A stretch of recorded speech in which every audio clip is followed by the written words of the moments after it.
The core question: value versus neediness. To truly master the world of modern dating, you have to flip the script entirely and throw away the tired, cliche advice that has been failing men for decades. Most guys spend their lives stuck in a loop, constantly asking, "What do women want?" As if there is a secret checklist of chores or gifts that will magically unlock a woman's heart. But here is the cold, hard truth. What people say they want in a polite social setting and what they actually respond to on a primal subconscious level are often two very different things. When you approach a woman based on what you think she should like, maybe you're being overly polite, buying expensive dinners, or constantly checking in to show how nice you are essentially acting like a crazy aunt gifting an unwanted, itchy sweater at Christmas. You're offering a version of value that you've decided is important. But if it doesn't align with her evolutionary hardwiring, it's just noise. You aren't creating a spark, you're just creating an obligation. And nothing kills attraction faster than a woman feeling like she owes you something because you were nice to her. The real breakthrough happens when you stop looking outward and start looking inward at your own intent. You need to get brutally honest with yourself and ask the most important question of all. Are you offering genuine value, or are you just trying to get something from her? This is the invisible line between a high value man and a needy one. A needy man operates like a predator in a suit. Every compliment, every text, and every favor is actually a hidden transaction. He's giving only because he's hoping to get validation, a date, or physical intimacy in return. Women have a highly tuned internal radar for this kind of covert contract. They can feel the pressure of your expectations from a mile away, and it feels suffocating rather than seductive. When you operate from a place of neediness, you are essentially telling her that your own cup is empty and you need her to fill it. That isn't a gift. It's a demand on her energy, and it triggers a flight response because it signals that you are a person of low social or emotional resources. To win in this game, you must stop operating on social myths. The idea that if you just follow the rules of being a good guy, you'll be rewarded, and start operating on evolutionary hardwiring. Attraction isn't a choice she makes after weighing your pros and cons in a spreadsheet. It is a biological reaction to specific signals of strength, independence, and genuine abundance. Genuine value means you are a man whose life is already exciting, stable, and fulfilling, and you are inviting her to share in that world rather than begging her to be the center of it. When you offer value without the hook of needing something back, you become a magnet. You move from being a salesman trying to close a deal to being the prize that people naturally want to be around. You have to realize that you cannot negotiate desire. You can't talk her into liking you, and you certainly can't buy her interest with unwanted sweaters of kindness. You have to embody the traits that the human brain has been programmed to find attractive for thousands of years: confidence, a lack of desperation, and a life driven by purpose rather than the pursuit of female approval. Once you stop trying to get and start simply being a man of high value, the entire dynamic shifts in your favor. The truth about physical attractiveness. To understand how attraction actually works, you have to first stop projecting your own male psychology onto women. Men are generally visual creatures.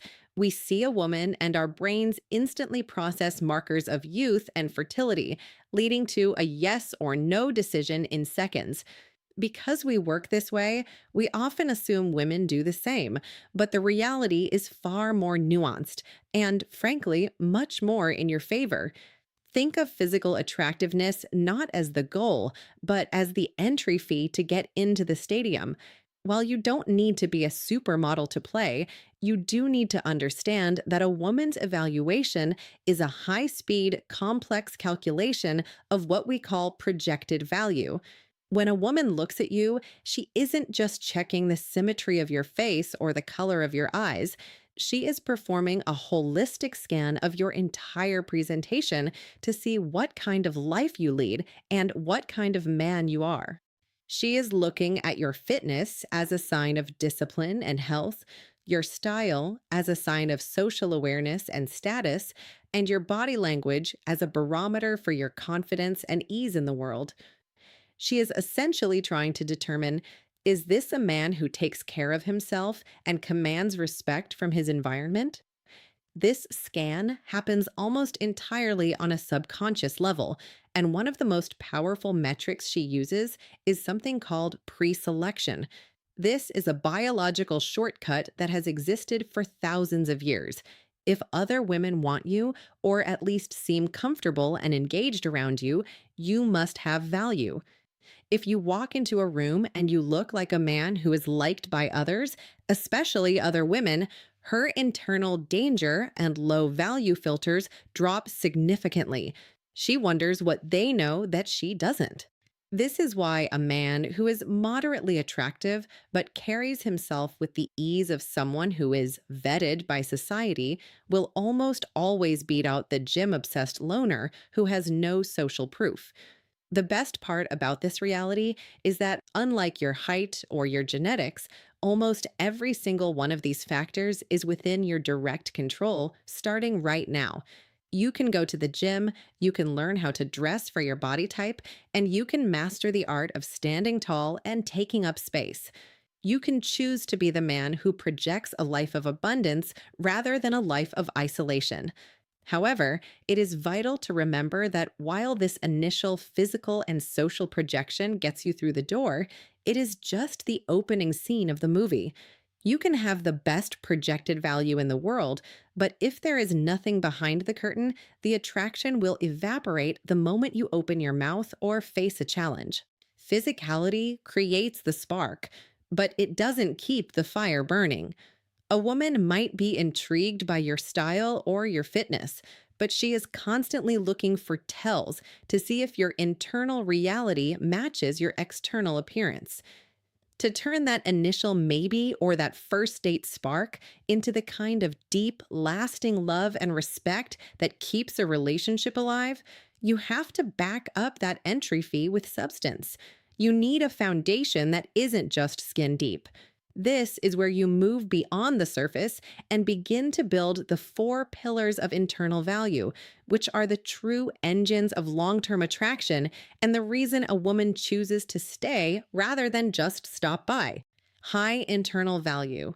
High internal value is the absolute bedrock of a magnetic personality, and it is defined by a deep, unshakable sense of self-worth that exists entirely independent of outside opinion or comparison. Most men confuse confidence with cockiness, but they are worlds apart. Cockiness is a fragile mask. It's a loud, aggressive signal that screams, "I'm better than you," because it secretly fears it isn't enough. It requires putting others down just to feel tall. True high internal value, however, is quiet and grounded. It operates on the frequency of, "I'm awesome, I know exactly what I bring to the table, and I don't need to diminish you to feel it." This is the ultimate vibe that women pick up on instantly. You have to understand a fundamental law of human nature. Women will naturally adopt your own self appraisal. They take their cues from you.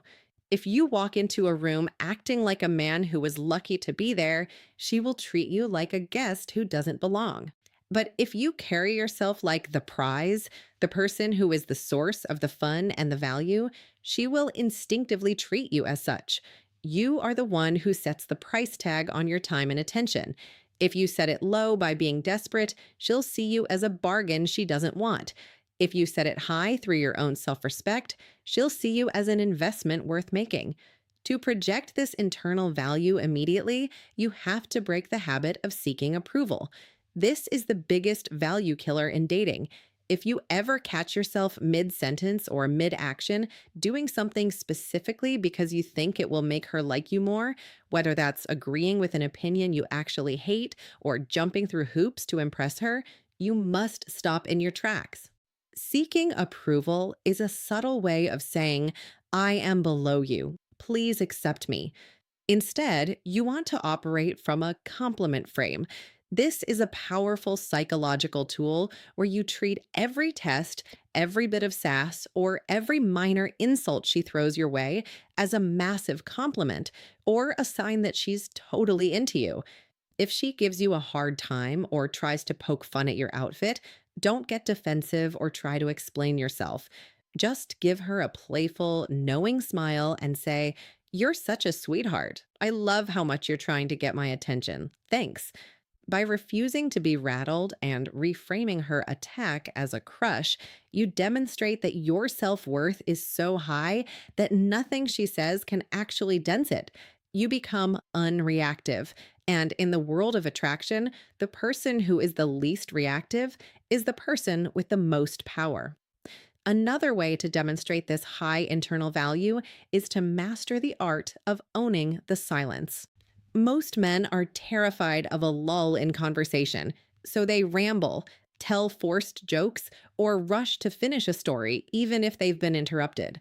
This reeks of a need for validation.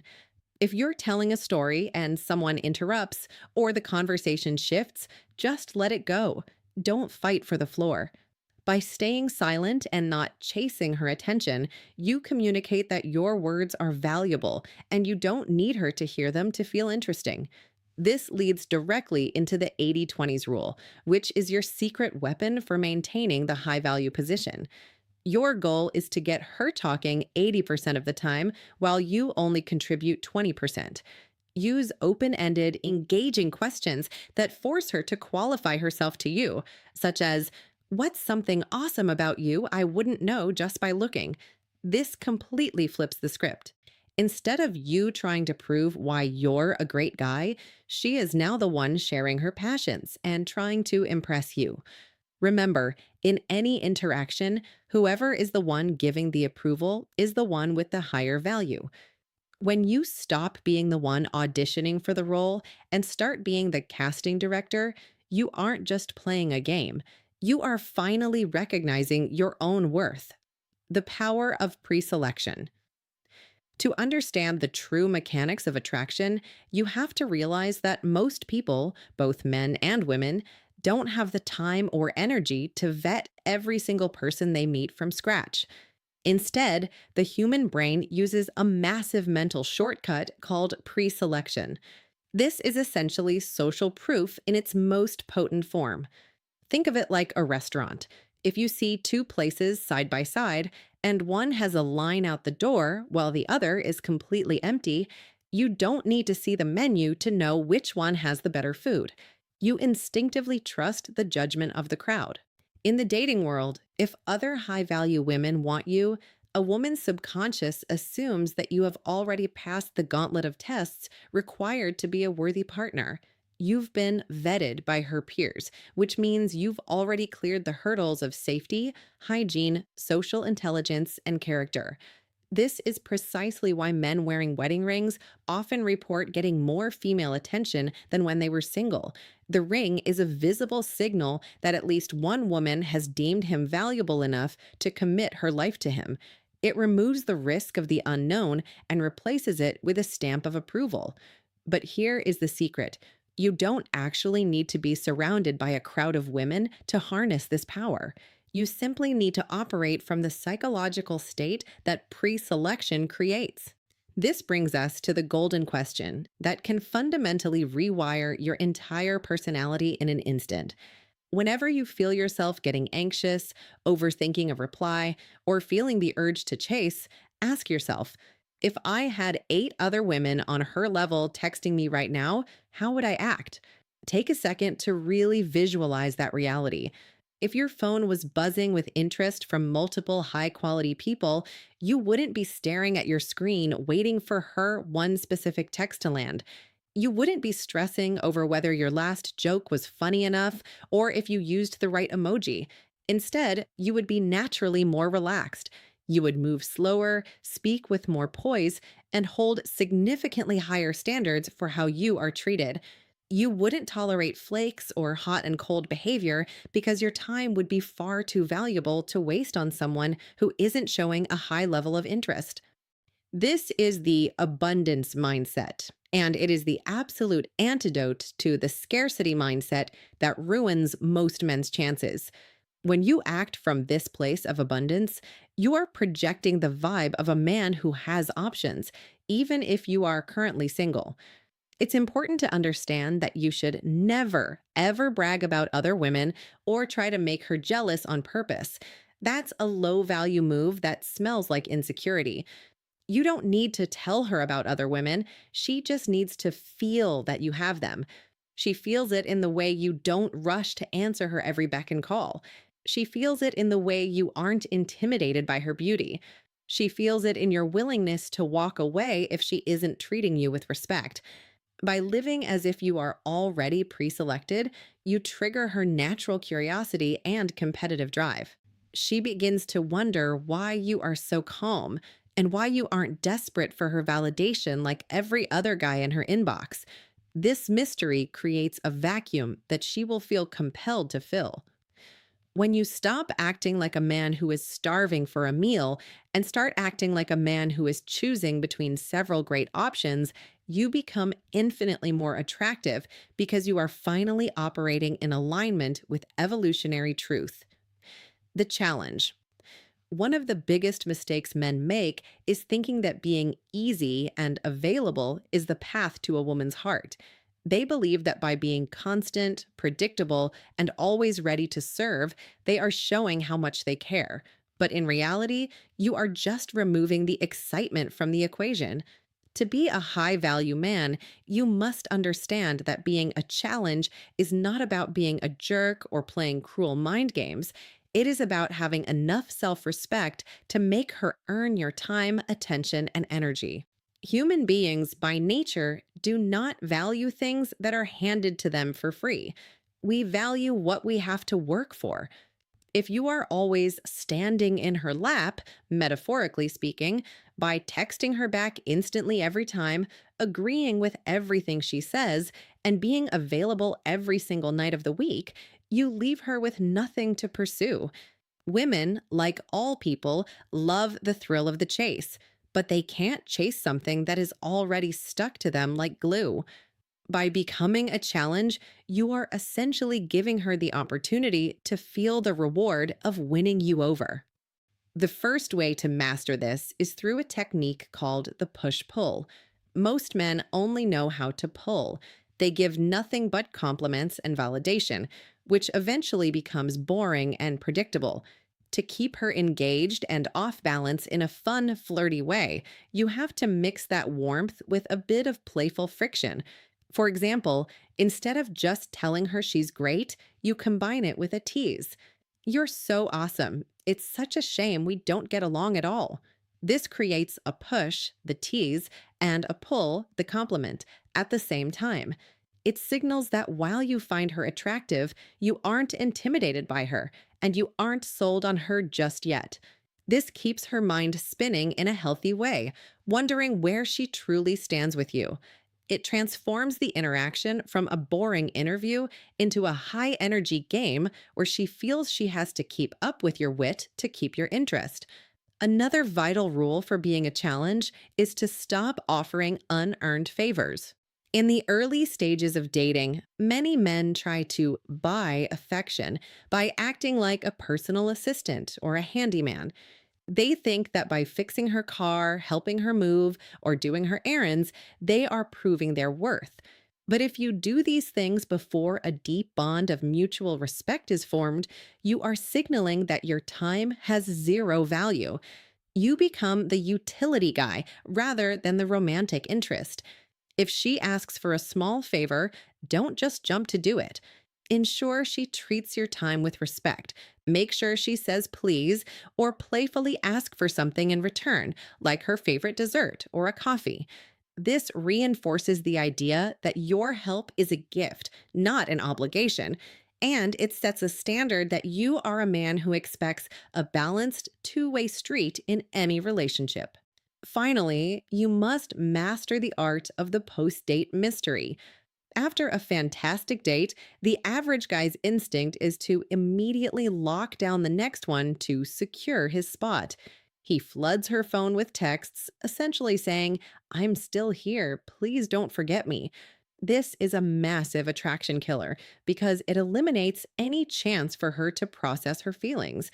Instead, send one brief, confident thanks text to let her know you had a good time, and then let the conversation breathe for a day or two. You have to give her the gift of missing you. You must realize that attraction is often birthed in the space between interactions, not just during the interactions themselves. When you aren't constantly in her face, she has the time to replay the date in her head, talk about you with her friends, and wonder what you're up to. That curiosity is the fuel of romantic tension.